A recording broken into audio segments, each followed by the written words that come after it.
नमस्कार दोस्तों, Maurya career point में आप सभी का स्वागत है।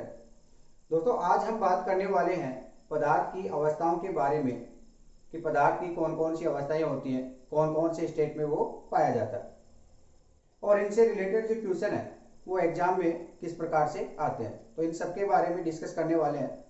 तो बिना टाइम वेस्ट किए वीडियो को स्टार्ट करते हैं।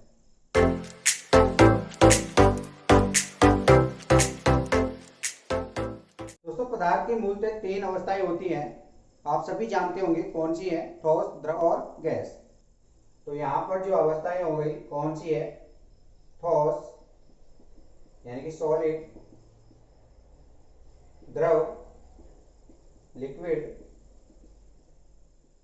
और गैस अवस्था। ठीक है, तीन अवस्थाएं हो गई हैं।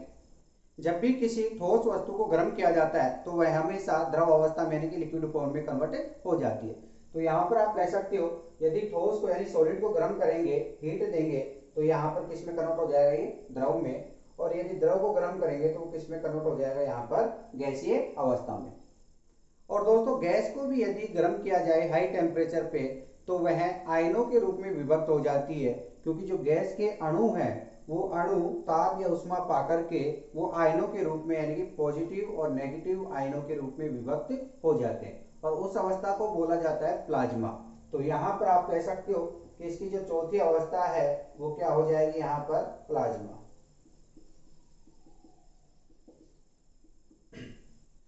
और इसी प्रकार से दोस्तों एक और अवस्था पाई जाती है जिसको बोला जाता है बोस आइंस्टाइन कंडेंसेट। इसका मतलब क्या है, संघनित। अब यह अवस्था क्या होती है इसके बारे में भी हम बात करने वाले हैं। और दोस्तों, इनमें क्या क्या डिफरेंस होता है इनको हम बारीकी से आज जानेंगे। जिस प्रकार से यहाँ पर एक अवस्था है कौन सी, द्रव अवस्था है, और एक और वर्ड यहाँ पर सुनने को मिलता है कौन सा, द्रव्य। ठीक है, एक हो गया आपके द्रव और एक हो गया द्रव्य। इन दोनों में क्या डिफरेंस है, क्या अंतर है, उनके बारे में समझते हैं। दोस्तों, द्रव्य कहते हैं पदार्थ को, पदार्थ का मतलब मैटर, जो भी पदार्थ होते हैं उनको द्रव्य बोला जाता है। और ये जो द्रव है वो क्या है, पदार्थ की अवस्था है। ठीक है, कौन सी अवस्था है यहाँ पर, लिक्विड अवस्था यानी कि द्रव अवस्था है। और जबकि द्रव्य क्या है, पदार्थ है। और पदार्थ में देखेंगे तो ये तीनों की तीनों अवस्थाएं पदार्थ की होती है। तो यहाँ पर आप कह सकते हो कि द्रव्य के अंदर आपके तीनों अवस्थाएं उपस्थित होती हैं। कौन सी होती है, यहाँ पर सॉलिड भी होगी और लिक्विड भी होगी और गैस भी होगी, यानी कि तीनों की तीनों अवस्थाएं पाई जाएंगी किसके अंदर, द्रव्य के अंदर, क्योंकि द्रव्य मतलब पदार्थ ही होता है। जब भी बात करें द्रव की, द्रव का मतलब होता है लिक्विड, और जो लिक्विड होता है वह क्या है, पदार्थ की अवस्था है। इसमें केवल लिक्विड ही पाया जाएगा। जबकि द्रव्य में तीनों हो गए आपके, सॉलिड, लिक्विड और गैस, तीनों की तीनों होंगे। तो ये डिफरेंस है द्रव्य और द्रव में। इसी प्रकार से देखते हैं एक और वर्ड आता है जिसको बोला जाता है तरल यानी कि फ्लूइड। दोस्तों, तरल क्या होते हैं, तरल का मतलब है जिनमें बहने की प्रवृत्ति पाई जाए, यानी कि टेंडेंसी हो, फ्लो करने की टेंडेंसी हो। तो बहने की प्रवृत्ति केवल किन में पाई जाएगी, जो द्रव होते हैं, द्रव जिनका एग्जाम्पल आप देख सकते हो जैसे पानी है, बहने की प्रवृत्ति पाई जाती है, तो वो तरल पदार्थ हो गए। और जो गैसें होती हैं उन सब में भी बहने की प्रवृत्ति पाई जाती है। जो गैसें होती हैं वो उच्च दाब से निम्न दाब की ओर बहती हैं, जबकि जो द्रव है वह ऊंचाई से गहराई की ओर बहते हैं। जिस प्रकार से पानी का एग्जांपल देख सकते हो कि ऊंचाई वाली जगह से वो गहराई वाली जगह में अपने आप की गति करेगा। इसी प्रकार जो गैसें होती है वो उच्च दाब से निम्न दाब की ओर यानी हाई प्रेशर से लो प्रेशर की ओर फ्लो करती हैं। तो यहाँ पर आप कह सकते हो कि जो तरल है, तरल में आपके दो अवस्थाएं आएंगी, कौन सी आएंगी, लिक्विड और गैस। यहाँ पर कह सकते हो कि लिक्विड और कौन सी हो जाएगी, गैस। ये दोनों के दोनों क्या होंगी, तरल होंगी। तो आप इनमें डिफरेंस समझ सकते हो, द्रव जिसमें केवल लिक्विड आएगा, तरल जो बहने की प्रवृत्ति रखते हैं जिसमें लिक्विड और गैस दोनों आएंगे, द्रव्य यानी कि पदार्थ हो गया जिसमें आपके सॉलिड, लिक्विड, गैस तीनों के तीनों आएंगे।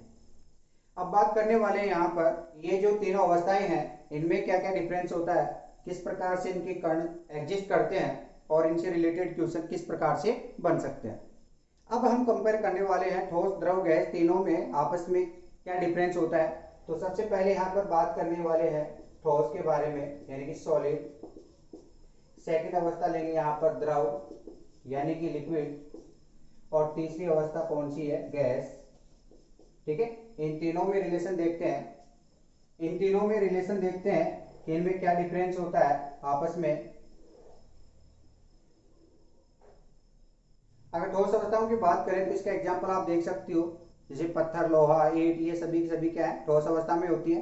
तो इनके एग्जांपल के लिए आप देख सकते हो कि जो लोहा होता है वो क्या है? इसका एग्जांपल है, ठोस है। ठीक है, जब भी ठोस की बात होगी आपको क्या याद रखना है? लोहा। और जब भी द्रव की बात होगी आपको क्या याद रखना है? पानी।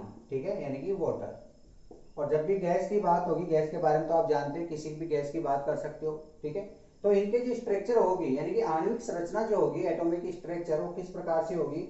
सॉलिड के बारे में आप देख सकते हो कि इसमें जो अणु होंगे, ये जो कण है, उसमें बिल्कुल पास पास में पाए जाते हैं। किसमें? सॉलिड में। ठीक है दोस्तों, बिल्कुल एक दूसरे के कांटेक्ट में होते हैं और इसी कारण से ये सॉलिड अवस्था में होते हैं। और वहीं यदि लिक्विड की बात करें तो इसमें जो अणु है वो थोड़ी थोड़ी दूर रहते हैं, इस प्रकार से ये पाए जाते हैं। और यदि गैस के बारे में बात करें, इसमें अणु काफी दूर दूर मात्रा में होते हैं, इस प्रकार से। ठीक है, तो इन्हीं के आधार पर इनकी जो प्रॉपर्टीज है, गुण है, उनके बारे में अध्ययन करेंगे। यदि बात करें इनमें जो कण है वो बिल्कुल पास पास पाए जाते हैं, यानी कि इनकी जो प्रॉपर्टी है कणों के बारे में यदि पूछा जाए तो आप क्या कहोगे कि ठोस के अंदर जो कण होते हैं वो बिल्कुल पास पास होते हैं। तो आप ये कह सकते हो कि ठोस में जो कण होंगे वो क्या होंगे? पास पास होंगे। और द्रव में ये कण थोड़े दूर दूर होंगे। यहां पर आप देख सकते हो थोड़े दूर दूर होंगे। और वहीं गैसीय अवस्था में बहुत दूर दूर होंगे। ठीक है, तो इस प्रकार से यदि क्वेश्चन पूछा जाए कि जो द्रव अवस्था होती है उसमें जो कण है वो ठोस अवस्थाओं के कणों की तुलना में क्या होते हैं? पास में होते हैं या फिर दूर में होते हैं। तो आप कह सकते हो कि जो द्रव के अंदर कण है वो ठोसों की तुलना में दूर दूर होते हैं। और यदि बात की जाए गैसों की तुलना में क्या होंगे? पास पास होंगे। ठीक है, और इसी कारण से देखा जाए कि ये जो पास पास कण है तो इनका जो अट्रैक्शन फोर्स यानी आकर्षण बल है वो ज्यादा होगा। किनकी तुलना में? द्रव और गैसों की तुलना में। तो यहां पर लिख सकते हो कणों का जो आकर्षण बल है, अट्रैक्शन फोर्स है, वो सॉलिड में क्या होगा? ज्यादा होगा, बहुत ही ज्यादा होगा। और अगर लिक्विड में देखा जाए तो इसमें क्या हो जाएगा? कम हो जाएगा, क्योंकि जो कण है वो दूर दूर है। और गैस में बिल्कुल दूर दूर होने के कारण यहां पर बहुत ही कम होगा। जो आकर्षण बल है वो क्या होगा? बहुत ही कम होगा। और दोस्तों इसी के आधार पर आप बता सकते हो कि इसमें जो कण पास पास में है, यदि ये कण पास पास में है तो इनकी गति बहुत ही कम होगी, यानी कि जल्दी से गति नहीं कर पाएंगे। और यहाँ पर इनके बीच में गैप होने के कारण ये आसानी से गति कर सकते हैं। और सबसे ज्यादा गति किन में होगी? गैस के कणों में। ठीक है, तो आप ये कह सकते हो कि गति जो है यानी कणों की जो गति है वो सबसे कम किसमें होगी? सॉलिड में। उससे ज्यादा द्रव में। और सबसे ज्यादा किसमें होगी? गैस में। और दोस्तों आप जानते हैं गति होने का मतलब यानी कि वेग, और वेग ज्यादा होगा तो इसकी जो गतिज ऊर्जा होती है हाफ mv²।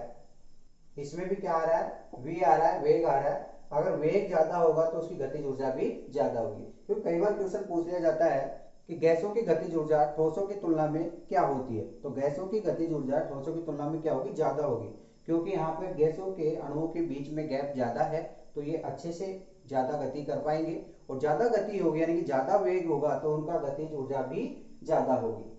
अगर बात करें इनकी गतिज ऊर्जा की यानी कि काइनेटिक एनर्जी की, तो सबसे कम किनकी होगी? ठोसों की। ठोसों की क्या होगी? कम होगी। द्रवों की क्या होगी? अधिक होगी। और अगर गैसों की बात करें तो क्या होगी? बहुत ही अधिक होगी। ठीक है दोस्तों, और इनमें यह भी पूछा जा सकता है कि कणों की जो व्यवस्था है, अरेंजमेंट है, वो किस प्रकार से है। इसमें जो अरेंजमेंट है यानी कि जो ठोस होते हैं जैसे लोहा है, उसमें जो कण है जहां पर है उसकी स्थिति वहीं पर ही होगी। लेकिन जो द्रव है जिस प्रकार से पानी है, उनकी व्यवस्था है यानी कि अरेंजमेंट जो है वो चेंज होता रहता है। यानी कण गति करेंगे तो वो एक स्थान से दूसरे स्थान पर आराम से जा सकेंगे। और इसी प्रकार के गैस के अणुओं में भी पॉसिबल है। तो यहाँ पर अगर बात करें व्यवस्था की यानी कि जो कण है, कणों की व्यवस्था, अरेंजमेंट, तो यहाँ पर इनकी जो व्यवस्था है वो निश्चित है, फिक्स है। यहाँ पर इनकी जो व्यवस्था है निश्चित है, निश्चित का मतलब फिक्स है।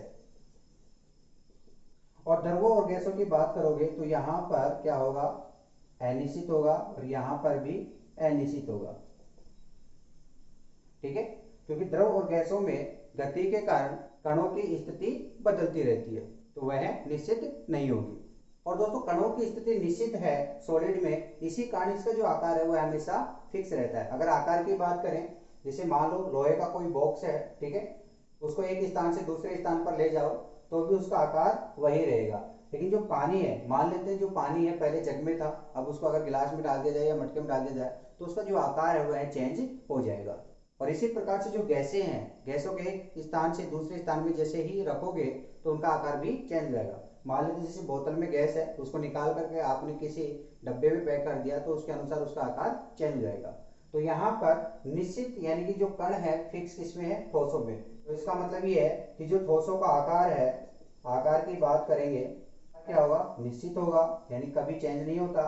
और द्रव्यों में बात करेंगे तो ये अनिश्चित होता है, और यहाँ पर जो गैस है उनमें भी आकार अनिश्चित होगा।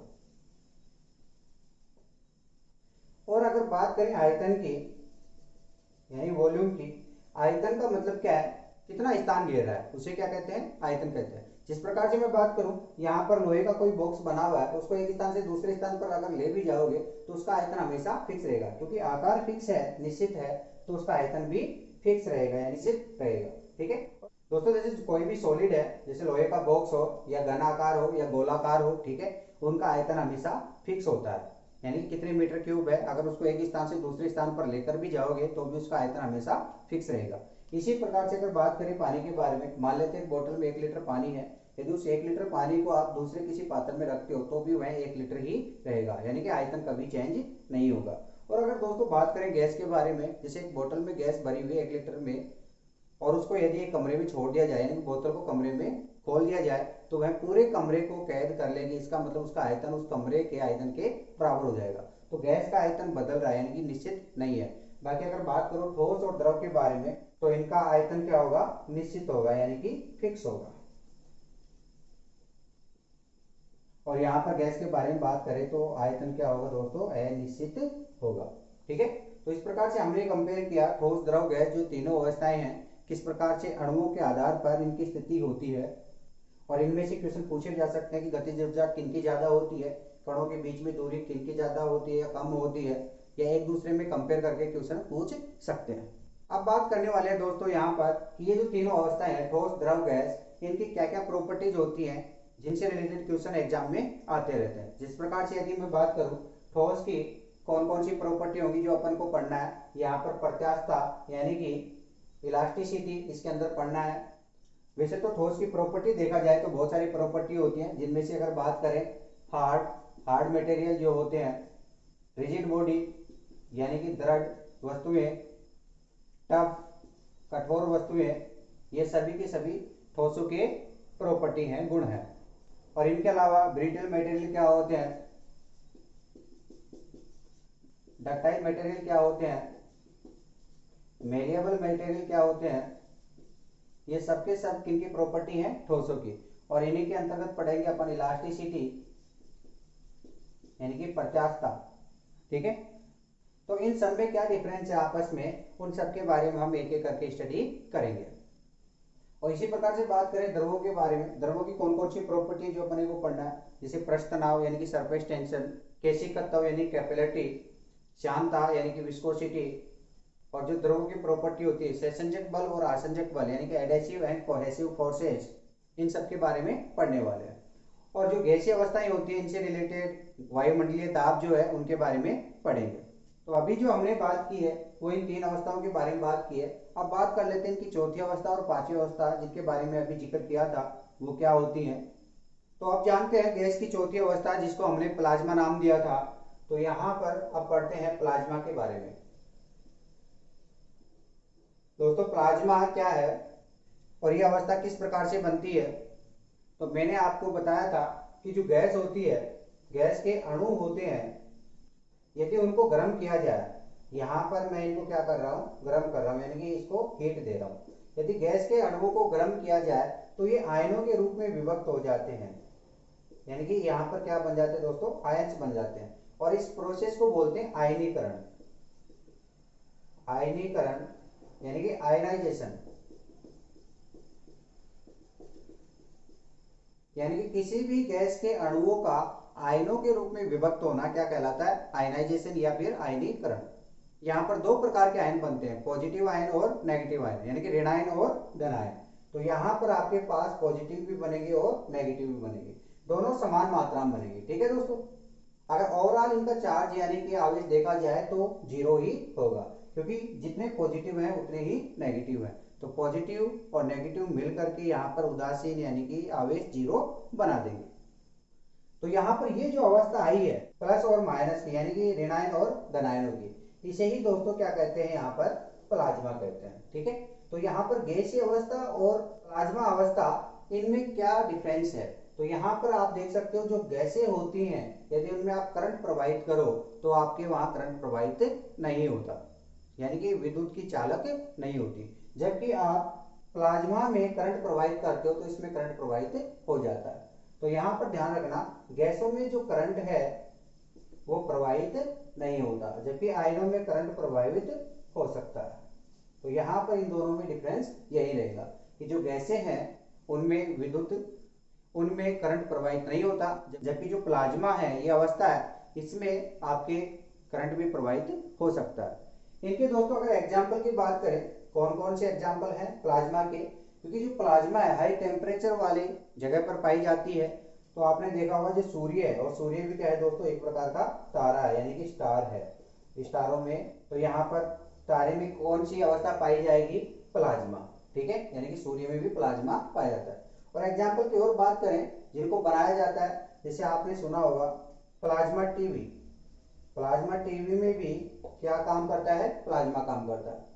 और एक मरकरी लैंप होता है, मरकरी लैंप, उसमें भी क्या काम करता है? आपके प्लाज्मा जो अवस्था है वही काम करती है। तो ये तो बात हुई यहाँ पर प्लाज्मा की। अब बात कर लेते हैं जो पांचवी स्टेट है, बॉस आइंस्टाइन कंडेंसर। तो यहाँ पर बॉस आइंस्टाइन संघनी इसको बोलते हैं। वो क्यों बोलते हैं? क्योंकि इस अवस्था की जो खोज है, डिस्कवर है, अगर इसकी बात करें यहाँ पर डिस्कवर की, तो ये डिस्कवर्ड किससे हुआ था? यहाँ पर बॉस। बॉस कौन है दोस्तों? सत्येंद्र नाथ बोस। सत्येंद्र नाथ बोस जो कि इंडियन साइंटिस्ट हैं, ठीक है, उन्होंने इसको डिस्कवर किया था। और इनको जो वेरीफाइड करने वाले हैं, जो वेरीफाइड किया था इनको, वो कौन थे दोस्तों? आइंस्टाइन थे। इसलिए इस अवस्था को बोस आइंस्टाइन कंडेंसेट कहते हैं। अब ये अवस्था बनी कैसे? तो यहाँ पर आपको मैं बता देता हूँ कि प्रकृति में बहुत सारे कण होते हैं। जैसे कि मैं बात करूँ, फर्मियोन्स कण होते हैं, फोटॉन्स कण होते हैं। इसी प्रकार से जो सत्येंद्र नाथ बोस है, इन्होंने भी कुछ कण खोजे थे जिनको नाम दिया था बोसोन कण। तो यहाँ पर मैं बात करने वाला हूँ किनकी? बोसोन पार्टिकल यानी बोसोन कणों के बारे में। ठीक है, और बहुत सारे ये जो कण है वो अलग अलग एनर्जी लेवल में होते हैं, यानी कि इनकी एनर्जी जो है वो अलग अलग होती है। लेकिन जैसे ही बात करें यहाँ पर 0 केल्विन के बारे में, इस टेम्परेचर पे दोस्तों 0 केल्विन का मतलब क्या होता है? अगर सेल्सियस में बात करूं, -273 डिग्री सेंटीग्रेड। ठीक है, यदि माइनस में अगर आप टेम्परेचर देखो, जिस प्रकार से 0 से नेगेटिव माइनस में टेम्परेचर आता है तो वहां पर ठंड बढ़ जाती है। तो -273 डिग्री पर कितनी ठंड होगी ये आप खुद अनुमान लगा सकते हो। तो उस कंडीशन में जितने भी कण हैं वो सभी के सभी एक ही एनर्जी लेवल में आ जाते हैं, और ये सब के सब एक ही एनर्जी लेवल में आ जाते हैं, और सभी एक ही कण की तरह व्यवहार करते हैं। और इसी कणों का नाम दोस्तों क्या रख दिया गया? Super atom.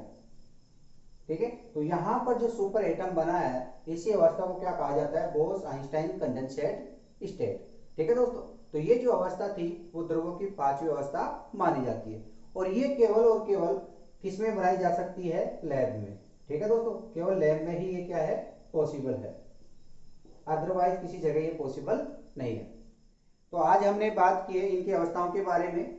नेक्स्ट क्लास से हम बात करेंगे इनकी अवस्थाओं के जो गुण होते हैं, इनकी प्रॉपर्टीज होती हैं, ठोसों की, द्रवों की, गैसों की, उनके बारे में हम स्टडी करेंगे। तो आज के लिए इतना ही। और अगर दोस्तों आपको ये वीडियो अच्छा लगे तो आप इसको लाइक व शेयर करें, और अगर आप चैनल पर पहली बार विजिट कर रहे हैं तो इसको सब्सक्राइब कर लें, क्योंकि यहाँ पर आपको मैथ और साइंस से रिलेटेड सभी प्रकार के कॉम्पिटिटिव एग्जाम के लिए उपयोगी मटेरियल मिल जाएगा। तो मिलते हैं नेक्स्ट वीडियो में। धन्यवाद।